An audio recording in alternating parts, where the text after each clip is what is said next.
Tamam, eğer keks vlog axtarırsansa buyur, tam sənlikdir. Çox qəşəng bir şəkildə keks bişiririk, getdik. Deməli, boşluqdan istifadə edib yemək bişirəcəm. Yemək yoxdur əslində keks. Asan bişirilir deyəsən. Yoxlayacağam. Deməli, ingredientlər: peso, un, 2 yumurta, kakao, qabartma tozu. Daha sonra düzdür. Bəli. Getdik. Bir də yağ var. Ciddi olan, şit yağı yox, ciddi yağ. İlk olarak 2 yumurta. Az olacaq məncə içərədim.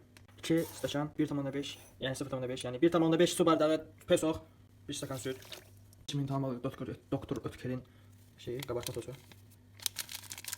Yarım stəkan yağ, şit olmuyor, ciddi olun. Biraz karıştıraq geçəkdə. Biraz yox, əmələ başla karıştıraq. 2 yarım stəkan un, 1 paçka kakao. Biraz daha karıştırırıq. Karıştırdım və belə bir şey alındı. Altını yandırdım. Və qoyuram pişməyə. Hazır olan kimi burada biz onu brownie tökmək üçün sos düzələcəyik. 1 stəkan yarım sütü qoyuruq qızmağa. Deməli sütümüz pişdi. Onu söndürdüm. Deməli 1 stəkandan biraz az peso, yarım paçka kakao. Karıştırdıkça qəşəng olsun. Daha sonra sütü tökürük. Mən telefonla da eləyə bilərəm, amma qarışdıra sütü tökürük. Axırda sosumuz hazırdır. Bu balaca göz də qoymuşdum, indi böyük göz də keçirdim. Orada balaca gözlə vamxoddaydı deyə biraz keçmişdi. Yəni uje təxminən 20 dəqiqədə şey üstədir vamxodda.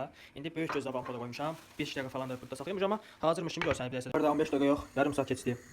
Yəni 5 dəqiqə daha qoyacağam deməyin üstündən yarım saat keçdi və bu şəkildə gözəl bir şey alınıb. Və indi hazırladım şokolad sosunu da qoyacağım üstünə. Söhbət bu sosdan gedir. Yəni isti süd əslində, isti şokoladdır. İndi də azmaz bununla belə kəsməyə çalışıram ki, şey tökə biləm. Şokolad sosu. Aha, yavaş yavaş da sonra tökək belə.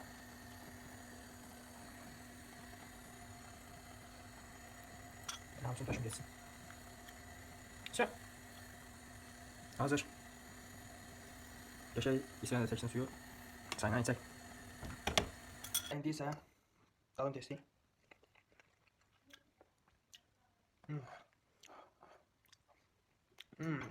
Deməli, burasına axırda tökdüyüm su, şokoladlı südlü su. Bura yaxşı girib, bura yaxşı girməyib. Yəni əsas yer bura. Şəxs çəkim ki, yaxşı görə biləsiniz. Bəli. Gördüyünüz kimi buralar yaxşı həmin suyu götürüb, amma kənarlara həmin su yaxşı getməyib. Ona görə də ortası dadlıdır, kənarları amma qurudur. Məncə buna görə də bir suyun çox eləmək lazımdır. 2 kakaosun bir cıqqana az eləmək olar məncə. Pesonu normalda saxlayıb kakaosunu azaltmaq ya da kakaonu normalda saxlayıb pesonu çoxaltmaq. Onda məncə əla olar. Belə də əladır. Təxminən 15, maksimum 15 manata və ya 20 manata qəşəng keks düzəltmək olar, yəni əməli başdır. Bəli, pişirdiysə nuş olsun, mən dedim. Bununla da bugünlük vlogumuz sona çatır. İnşallah sabah görüşərik. Videoya like atıb kanala abunə olsanız çox sevinərəm. Hələlik sağ olun, görüşərik.